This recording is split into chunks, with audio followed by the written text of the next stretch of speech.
Testosterona, la hormona sexual masculina más importante. El hombre controlado por la testosterona es, según dicen, arriesgado y egoísta. Los científicos más destacados de toda Europa se preguntan, ¿es la testosterona realmente tan mala como su reputación?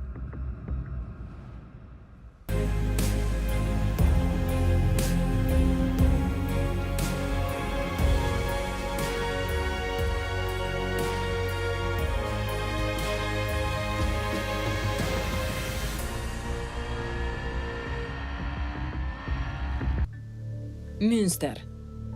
En el hospital universitario, Michael Sitzmann trata enfermedades masculinas típicas. Aquí las hormonas son un tema cotidiano para el médico.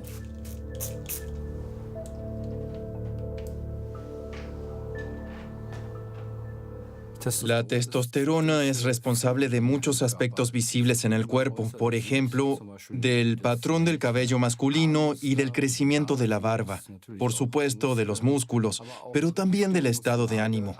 Todo eso depende de la testosterona. Así es que es mucho más complejo de lo que parece a simple vista. La hormona testosterona se produce en los testículos. Solo alrededor del 5% se produce también en la corteza suprarrenal.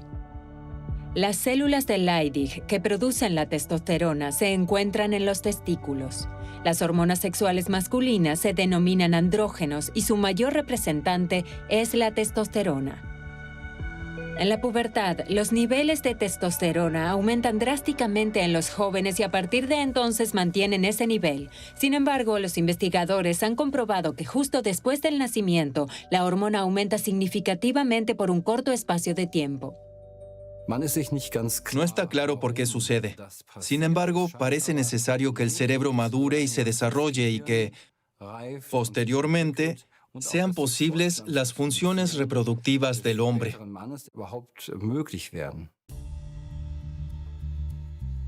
Christian Wolff vive en Heilbronn. A los 20 años descubrió que tenía muy poca testosterona. Su cerebro no producía las sustancias necesarias para la hormona. La causa no estaba clara.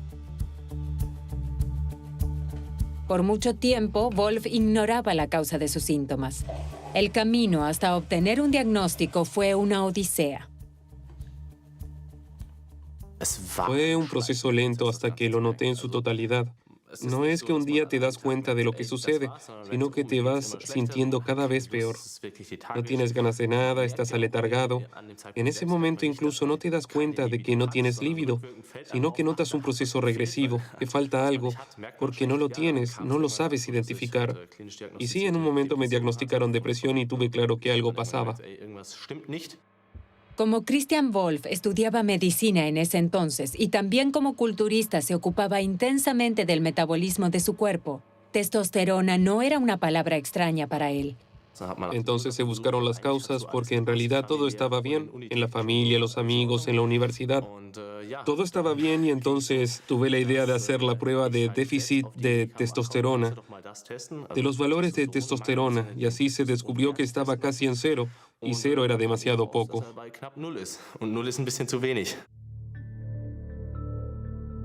¿Cuánta testosterona necesita el hombre? En promedio, un hombre tiene al menos de 8 a 12 nanómoles por litro para no tener síntomas de déficit de testosterona, pero también depende un poco de la genética. La mujer tiene alrededor de 5 a 10% de los niveles de testosterona del hombre, y a partir de esa testosterona produce el estrógeno, que es mucho más importante para ella. En el cuerpo hay una enzima llamada aromatasa. Esta enzima pone en marcha un cambio hormonal. La testosterona masculina se convierte en un estrógeno femenino. La testosterona es la hormona original. Testosterona cero. Para sentirse bien física y mentalmente, Wolff tiene que acelerar el proceso. Sabía que tenía que recurrir a la terapia de reemplazo hormonal, Después de descartar los demás factores, vitamina D, déficit de zinc, todo estaba descartado. La terapia de reemplazo hormonal plantea riesgos debido a que la administración externa reprime la producción de esperma. Eso puede causar esterilidad. La cuestión es cómo se produce realmente la testosterona en el cuerpo. La testosterona se produce naturalmente en los testículos, pero no lo hace por sí sola. Hay una unidad de control central que está en el cerebro, en el hipotálamo y vinculada a la hipófisis. Las hormonas son controladas por el cerebro. La hipófisis o glándula pituitaria produce las hormonas LH y FSH. Estas controlan los testículos. La FSH se hace cargo de la formación de espermatozoides. La LH estimula la producción de testosterona en los testículos. Luego, el cerebro recibe la información, si hay suficiente testosterona o suficiente esperma, y de acuerdo a esto se reduce o se distribuye. Un sofisticado ciclo.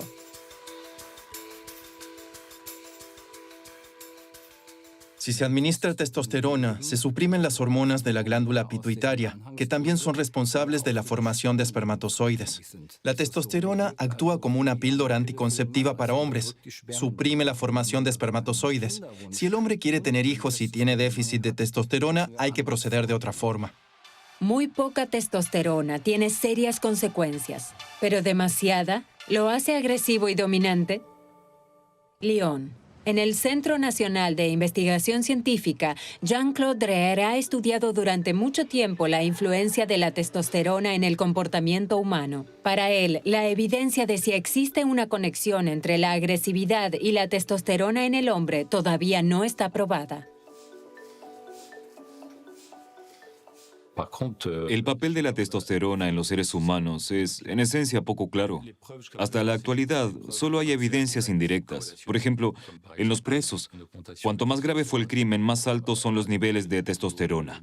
En un estudio, pudimos demostrar que la agresividad aumenta después de una inyección de testosterona. Pero no solo eso. La testosterona también mejora el comportamiento social. O sea, no solo estimula la agresividad.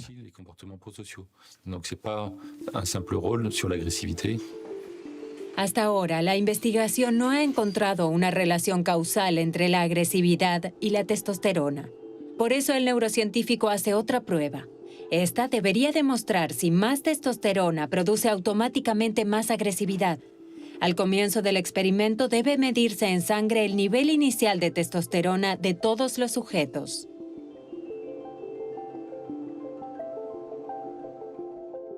La testosterona es una hormona pequeña y lipídica, de forma que atraviesa fácilmente la barrera hematoencefálica. Y por eso se puede medir en todos los demás fluidos del cuerpo. Por ejemplo, en la saliva, en la orina o en la sangre. Antes de que comience el experimento, a un grupo se le inyecta testosterona, al otro un placebo. Solo de esta manera se puede determinar si la testosterona es la razón de un cambio de comportamiento. Un grupo recibió testosterona y otro un placebo. Aquí podemos ver que los niveles de testosterona en ambos grupos son prácticamente los mismos antes de la inyección y que los niveles de testosterona aumentan en aquellos que han recibido testosterona. Entonces, está claro que realmente es la testosterona la que tiene el efecto esperado. Dreher les hace jugar el llamado juego del ultimátum. En la investigación del comportamiento, a menudo se usa para comprobar el egoísmo o el altruismo de las personas. Un jugador posee cierta suma de dinero que tiene que compartir. Puede decidir por sí mismo sobre la suma. Si su contraparte rechaza la oferta porque la encuentra injusta, ambos lo pierden todo. En esta fase hemos encontrado que no hay diferencia entre los dos grupos, los que recibieron testosterona y los del placebo. ¿La testosterona entonces no influye en absoluto en el comportamiento? Jean-Claude Dreher y su equipo cambian el orden del experimento.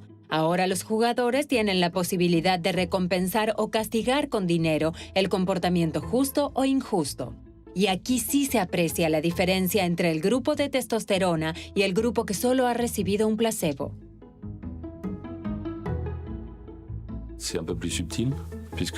Esto es un poco más sutil porque solo sucede en esta segunda fase.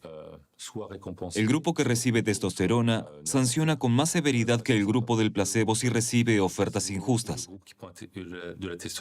Y al mismo tiempo, responde más generosamente a las ofertas generosas. Es decir, recompensa solo al que fue generoso. En este punto, los dos grupos difieren significativamente.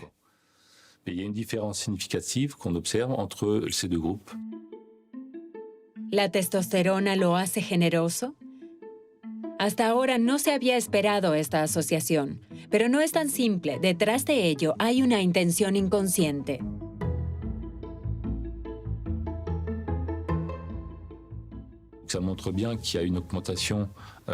Esto demuestra muy bien que es más fácil mejorar el estatus social si uno se comporta de forma social o cooperativa.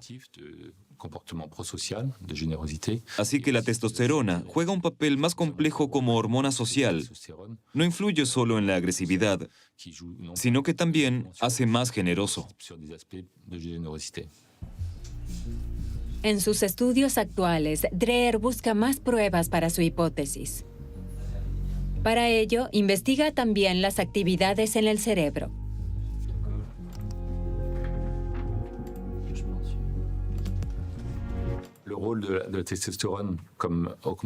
El hecho de que la testosterona incremente el deseo de mantener la posición social puede estar relacionado con una serie de mecanismos en el cerebro, en particular con el llamado sistema de recompensa. Si gozamos de un alto estatus, nos sentimos bien, es decir, recompensados. Eso tiene sentido y quizás también explica una especie de presuntuosidad en los hombres. No se es generoso sin motivo. No es como un regalo. Si alguien es generoso y es observado por otros, esto puede elevar el estatus social. Por ejemplo, sabemos que los hombres dan más cuando son observados por las mujeres. Otro argumento más que confirma la relación entre la testosterona y comportamiento generoso.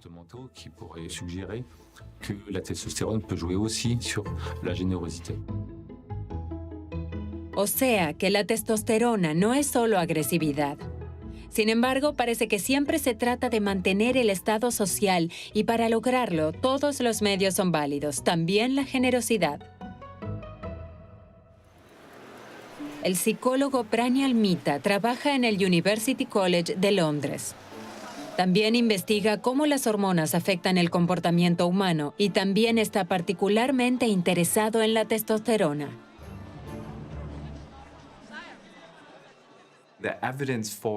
El mito de que la testosterona está directamente relacionada con características masculinas como la agresividad no se ha confirmado. Muchos de nuestros resultados sugieren que la testosterona tiene que ver poco o nada con el comportamiento agresivo en los seres humanos, tampoco en los hombres. Al mismo tiempo, la investigación está tratando de descubrir cómo la testosterona puede incluso estar relacionada con el impulso de ayudar o con el comportamiento social.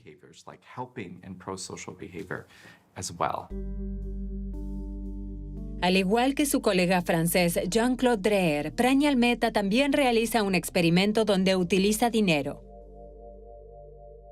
De esa forma podemos analizar dos aspectos. Se trata de la confianza y de cómo respondo a la confianza.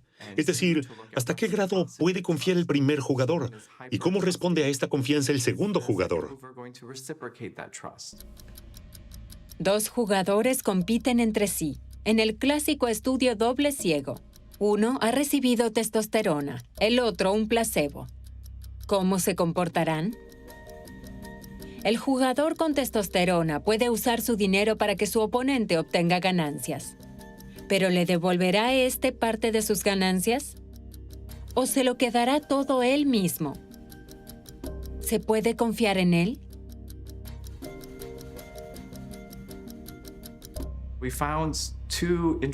Comprobamos dos efectos interesantes. El primero se corresponde con el cliché que equipara la testosterona con la competencia y la amenaza de los demás. Es decir, no confiar en los demás, comportarse con egoísmo. En este caso, quiero quedarme con el dinero.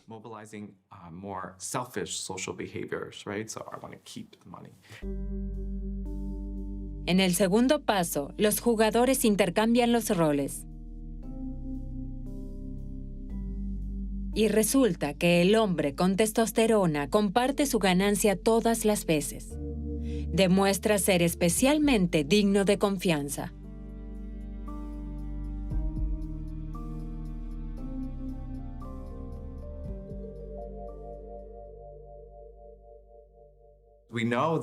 Sabemos que cooperar es bueno para el propio estatus. Hemos encontrado que la testosterona aumenta el reconocimiento mutuo y suponemos que, en un entorno de confianza, el prestigio y la acción social aportan un mejor estatus. Así que, en tales situaciones, la testosterona puede reforzar el comportamiento social.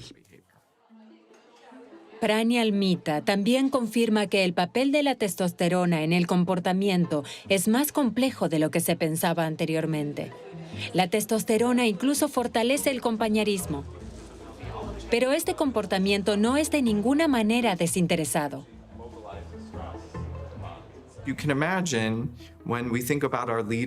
Cuando pensamos en líderes, personas en posiciones de poder, tienen destreza, conocimiento y experiencia, y lo comparten con sus empleados. Eso es lo que hace un buen líder.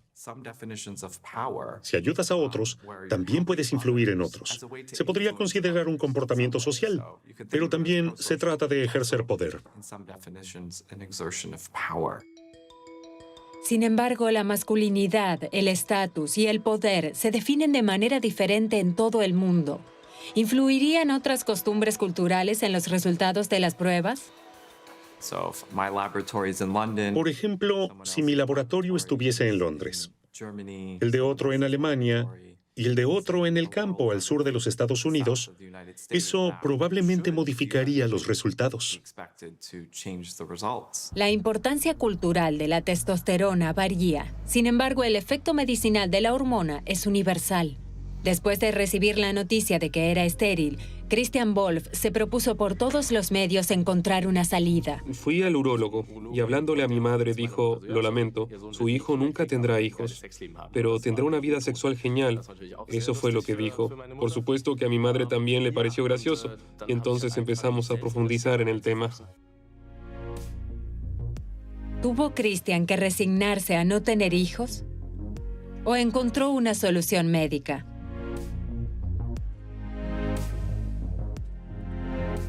Si un hombre desea tener hijos y al mismo tiempo tiene déficit de testosterona, podemos trabajar muy bien con la administración de gonadotropinas, que sería la terapia adecuada en el caso de querer tener hijos con déficit de testosterona. Esto se sabe desde hace años o décadas.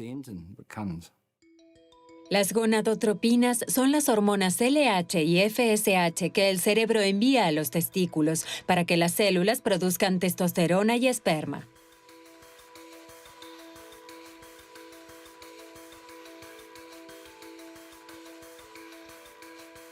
El tratamiento fue exitoso para Christian Wolff. Sus testículos produjeron testosterona en poco tiempo y esperma fértil que pudo hacer congelar. Si en ese entonces hubiese confiado en los médicos y hubiese dicho, bueno, es así, mi vida habría sido diferente. Ahora sé que podré tener hijos. Oliver Schultheis enseña psicología en la Universidad de Erlangen. Él también investiga la influencia de la testosterona en el comportamiento. Sin embargo, la base de su investigación es el crecimiento óseo. Se pueden observar estos efectos prolongados de la testosterona, entre otras cosas, en el crecimiento óseo.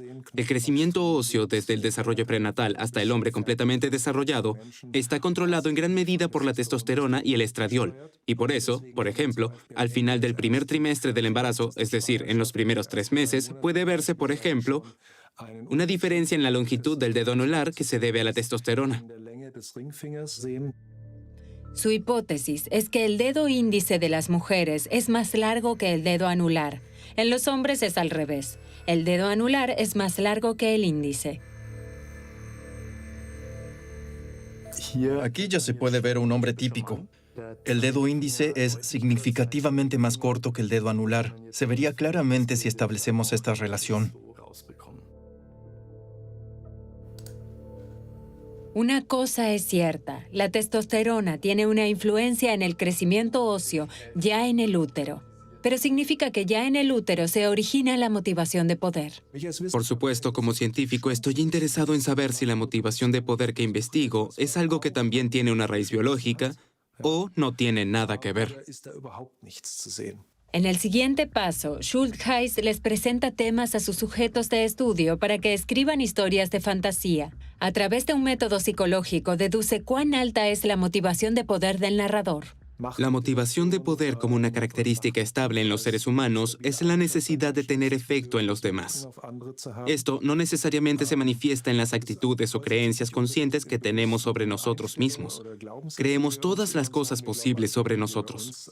Sabemos por nuestra investigación que lo que creemos acerca de nosotros raramente tiene algo que ver con lo que nos mueve a actuar, lo que influye en nuestro comportamiento en casos espontáneos. Por eso hace que los sujetos de prueba luchen por la victoria en 10 rondas. No se prueba la habilidad de cada jugador, sino la reacción ante la victoria o la derrota. Los resultados se manipulan en segundo plano. El sujeto solo tiene permitido ganar en 8 de las 10 rondas. De esta manera, el equipo de investigación quiere descubrir qué cambios se producen en las hormonas. Vemos que la motivación de poder influye en la interacción de ganar y perder. Por ejemplo, los ganadores motivados por el poder tenían niveles de testosterona más altos que los perdedores motivados por el poder. En cambio, esto significa que si un sujeto no está motivado por el poder, la victoria no tiene efecto en sus niveles de testosterona. Por eso, no se puede decir que ganar o perder en sí mismo suba o baje el nivel de testosterona, sino que también hay que tener en cuenta la disposición de la personalidad, la disposición motivacional. Pero, como vemos en nuestra investigación, esta depende a su vez de la impronta previa de testosterona en el desarrollo del cerebro en el útero. ¿Es esto realmente tan sencillo? La testosterona en el útero determina la longitud del dedo masculino y, por lo tanto, ¿el hombre motivado por el poder libera más testosterona? ¿Y qué significa esto para las mujeres? Tienen como máximo el 10% del nivel de testosterona que los hombres. ¿Es por tanto la pretensión de poder de las mujeres inevitablemente inferior? También tenemos indicios de que, en las mujeres, una proporción mayor de la longitud del dedo femenino está más relacionada con la motivación de poder, de forma que todo es más complejo. Esto aún se sigue investigando, todavía hay mucho que averiguar. Poco se sabe sobre las mujeres y su relación con el poder. Sin embargo, cada vez se sabe más sobre la principal hormona femenina, el estrógeno, también gracias a una creciente participación de mujeres en la investigación. Todos se han centrado en los hombres durante los últimos 100 años. Las hormonas sexuales femeninas fueron ampliamente ignoradas, especialmente en términos de estatus y liderazgo. Aquí sigue habiendo un gran vacío en la investigación. Cambridge. Aquí el psicólogo Simon Baron Cohen estudia las diferencias entre mujeres y hombres. Está convencido de que ambos sexos se diferencian fundamentalmente desde una edad temprana en la forma de pensar y de sentir. Examinamos las diferencias en el pensamiento masculino y femenino. En una de las pruebas, hay que encontrar lo más rápido posible una forma específica que se oculta en un dibujo. Los hombres, por lo general, son más rápidos cuando se trata de resolver este tipo de tareas y encontrar un patrón oculto. En un proyecto excepcional, el científico ha supervisado de forma continua el desarrollo de niños y adolescentes. Empezando por el embrión.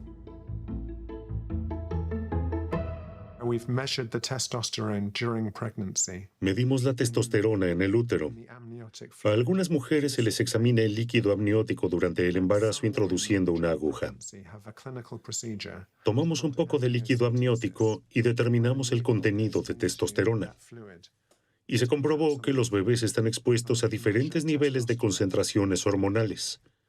Los niños tienen una dosis de testosterona más alta que las niñas.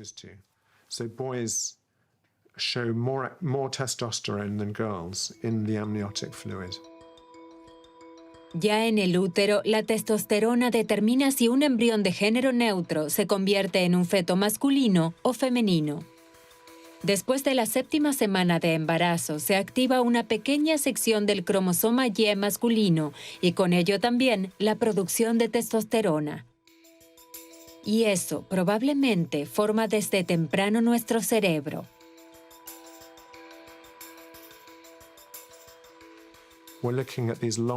Estamos interesados en los efectos a largo plazo de las hormonas. Para ello, examinamos el comportamiento.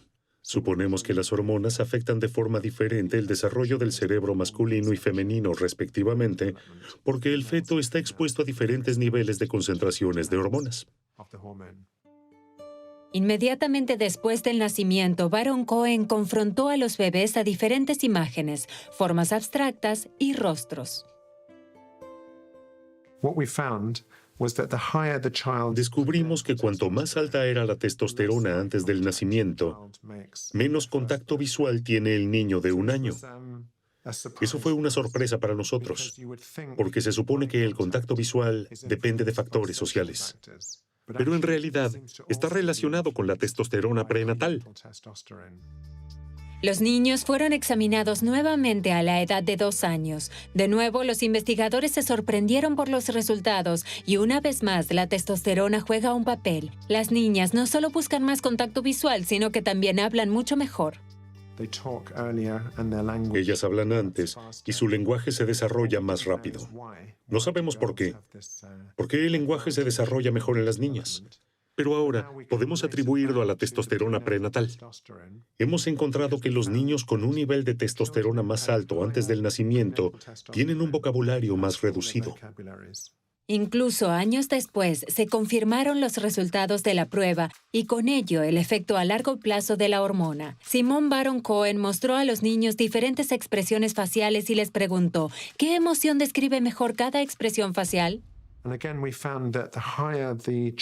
Nuevamente encontramos que cuanto más altos son los niveles de testosterona antes del nacimiento, más problemas tienen los niños con esta prueba de empatía. Otra sorpresa más porque, aunque han pasado 8 años, el efecto de la testosterona todavía es evidente.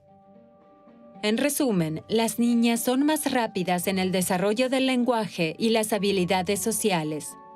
Los niños las superan en las habilidades analíticas. Al parecer, las hormonas no solo influyen en el desarrollo social, como la capacidad para reconocer expresiones faciales o establecer contacto visual, sino también las habilidades no sociales, como reconocer patrones o partes en un gran todo.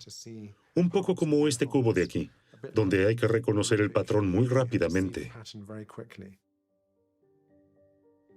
Los niños tienen más capacidad de abstracción y menos empatía, y su capacidad lingüística se desarrolla en forma notablemente más lenta. El científico de Cambridge incluso relaciona el autismo con los niveles de testosterona. Observamos atentamente la relación entre el sexo y el autismo, porque el autismo se da con más frecuencia en los niños. Queríamos saber por qué es así. Y podría ser que la testosterona prenatal sea una de las causas. La investigación sobre la testosterona y el autismo todavía está en sus inicios. Incluso los genetistas confirmaron recientemente una conexión. Aún no se ha resuelto la cuestión de en qué medida la testosterona define el cerebro embrionario como masculino o femenino. El cerebro no está determinado. Por así decirlo, en nuestra potencialidad y en nuestras posibilidades, los efectos hormonales nos empujan un poco en una u otra dirección hasta el desarrollo inicial del cerebro. Pero una gran parte del desarrollo está significativamente relacionado con la interacción del humano recién nacido. Los seres humanos en crecimiento interactúan con su entorno y su entorno social. También para Pranial Mita se trata de una cuestión crucial. ¿Qué define nuestro comportamiento? ¿Los genes o la influencia social? Observamos ambos lados, cómo las hormonas afectan el comportamiento de dominación y el estatus, pero también cómo a la inversa, el estatus social y el entorno influyen en las hormonas. Una especie de circuito de retroalimentación. Mita también quería saber cómo nos percibimos a nosotros mismos y qué impacto tiene esto en nuestras decisiones. ¿Nos evaluamos a nosotros mismos como dominantes o no dominantes?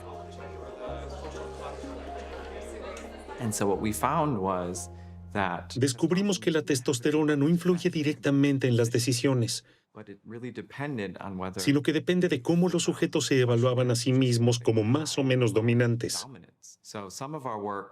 Según nuestros hallazgos, las hormonas influyen en nuestro comportamiento competitivo. Curiosamente, y en contra del mito sobre la testosterona, esta también cumple un papel en la forma en que las personas se ven a sí mismas y en su personalidad. Nuestra personalidad no solo depende de la testosterona, sino que también influye en el nivel de testosterona. El típico hombre controlado por la testosterona, la esencia de la potencia, la dominación y el poder, recibe reconocimiento o desprecio. La testosterona también es sinónimo de lucha y competencia. Quizás no sea casualidad que se descubriera al inicio de la industrialización.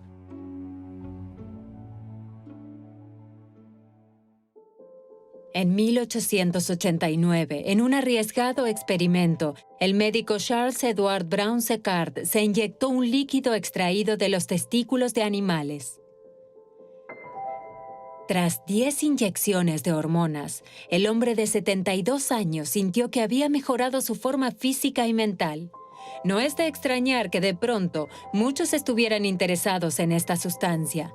Desde entonces, la testosterona ha sido equiparada a la masculinidad, la fuerza y la eterna juventud. Y la publicidad encontró una nueva víctima, el hombre que envejece. Se desarrolló toda una industria alrededor de la testosterona como la sustancia de la eterna juventud, siguiendo el ejemplo de Brown-Séquard. Los médicos, las empresas farmacéuticas y las farmacias hacen buenos negocios con esto. Desde 2007, las ventas de suplementos de testosterona han aumentado a más del doble. Cada vez más a menudo, los hombres mayores con síntomas de fatiga y decaimiento entran al consultorio de Michael Sitzman preocupados por el descenso en sus niveles de testosterona. En estos casos, Sitzman examina, entre otras cosas, el esperma y mide la densidad ósea de sus pacientes. Pero la mayoría de las veces no puede establecer una conexión entre la fatiga, la disminución de la energía y la testosterona. Aquí vemos más de 10.000 varones que van desde niños pequeños hasta hombres de 90 años y sus niveles de testosterona. Y vemos aquí que mientras los niños son muy pequeños, tienen niveles muy bajos de testosterona. Cuando entran en la pubertad, entonces los niveles son altos y luego permanecen en ese mismo nivel, incluso hasta la vejez. Una de las enfermedades a menudo se debe a una causa banal. En la mayoría de los casos, es el sobrepeso lo que hace que se produzca menos testosterona. Por supuesto, con la edad aumenta el sobrepeso, pero también puede ocurrir en hombres jóvenes. El vientre masculino, estamos hablando de la grasa visceral, contiene muchas sustancias que no son buenas para la salud. Esto lleva a la resistencia a la insulina, a la presión arterial alta, pero también puede disminuir los niveles de testosterona. Existen diferencias entre la grasa subcutánea, una reserva de energía directamente debajo de la piel, y la llamada grasa visceral. Esta grasa más profunda convierte la testosterona en estrógeno. Más tejido graso significa menos testosterona y por lo tanto menos tejido muscular, la llamada barriga masculina. Durante mucho tiempo se ha relacionado la testosterona con el dopaje en deportes competitivos. Michael Kleber, de la Confederación Deportiva Olímpica Alemana, ha luchado desde años contra ello. Uno de sus temas principales es el dopaje en los deportes de fitness. La testosterona está asociada al hecho de que se tiene una mejor regeneración durante el entrenamiento de los músculos. Es decir, durante el entrenamiento se destruye una parte de las fibras musculares y de esta manera se crea el estímulo para que el músculo se regenere. Y la testosterona es, por así decirlo, la sustancia clave para todos estos procesos que tienen lugar en el cuerpo. Antes se tomaban medicamentos para mejorar el rendimiento solo en los deportes profesionales. En la actualidad, el dopaje también está muy extendido en otros deportes. En particular, el uso de derivados de la testosterona, los llamados esteroides anabólicos en el ámbito de los gimnasios comerciales, es un enorme problema. Se supone que entre el 13 y el 16% de los clientes de gimnasios tiene experiencia en el consumo de medicamentos para el dopaje enfocándose en los esteroides anabólicos, y esto demuestra que este tema es mucho mayor que la de los deportes de alto rendimiento. Un hombre sano produce diariamente de 4 a 8 miligramos de testosterona. Para muchos culturistas, incluso la cantidad máxima no es suficiente para lograr el rendimiento y la masa muscular deseados. Christian Wolf esperaba que este tipo de esteroides anabolizantes lo ayudara. Por ejemplo, existen productos en la industria de los suplementos que se denominan potenciadores de testosterona. Estos deberían ayudar a aumentarla. Estos son cápsulas y son una completa tontería. Yo ya lo sabía, pero en esta situación que se recurre a ellos de todos modos, piensas quizás ayuda. Juegan con las emociones de las personas. Por eso los compré y no me ayudaron. Estos potenciadores hacen más visibles los resultados del entrenamiento, pero eso solo funciona con los esteroides anabólicos. Estos derivados sintéticos son utilizados por los culturistas. A partir de las denominadas sustancias, el rendimiento puede multiplicarse varias veces. De mi propia investigación tengo un ejemplo concreto sumamente alarmante de un usuario de 17 años. Esto muestra que se consumen más de 1000 miligramos de derivados de testosterona por semana, en combinación con anabólicos tailandeses. Es decir, por un lado, se inyecta anabólicos y por el otro, toma diariamente esteroides tailandeses, lo que hace que los resultados sean más de 1000 miligramos por semana. Eso es alarmante para un joven de 17 años. Los riesgos pueden incluir el acné causado por los esteroides, pasando por daños en el hígado hasta incluso problemas al corazón, el denominado síndrome del corazón de atleta. Finalmente, demasiada testosterona puede provocar esterilidad en los hombres, porque el cerebro registra, hay suficiente testosterona y detiene la producción del propio cuerpo. El psicólogo Mita está descubriendo otra causa. ¿No podría ser la interacción de diferentes hormonas lo que influye en nuestro comportamiento? Además de la testosterona, también toma en consideración el cortisol, la hormona del estrés. Existe evidencia de que el cortisol influye en nuestro comportamiento como la testosterona. Las hormonas no afectan directamente el comportamiento, pero hay un mecanismo por el cual lo hacen. Se unen a un receptor de esta hormona específica, en este caso, el denominado receptor androgénico. En todas partes del cuerpo, las hormonas se acoplan a sus receptores como una llave a la cerradura. La hipótesis de Mita es que cuando hay mucho estrés, el cortisol bloquea los receptores de la testosterona y se pierde su efecto.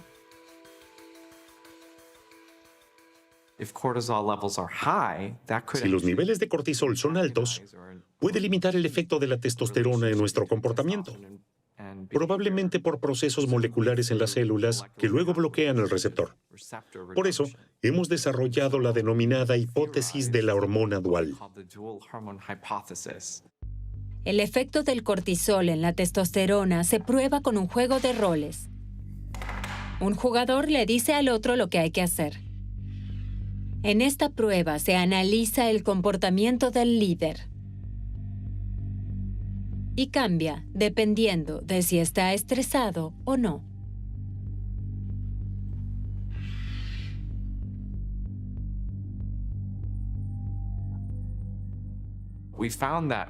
Comprobamos que más testosterona hacía más dominante en tanto los niveles de cortisol fueran bajos.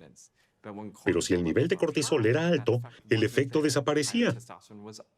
La testosterona más alta no condujo a un mayor dominio. De esto concluimos que el efecto de la testosterona en el comportamiento dominante depende en realidad del propio nivel de estrés. Entonces, ¿no se puede concluir que la testosterona por sí sola influye en nuestro comportamiento? La investigación recién comienza. Las pruebas a menudo no son lo suficientemente comparables o significativas. Diferentes expertos llegan a diferentes conclusiones. La biología nunca es fácil. Tenemos que ver la complejidad, que somos seres humanos en sistemas dinámicos. Nos hemos desarrollado y adaptado una y otra vez. Y lo mejor de las hormonas es que reaccionan a su entorno. Es decir, por un lado, las hormonas influyen en el comportamiento, pero a su vez el entorno también influye en la producción de hormonas. La hormona masculina comúnmente representa los temas de nuestro tiempo, el éxito y la competencia. Quien tiene poca es un debilucho. Quien tiene mucha, un hombre de acción. Ese es el cliché.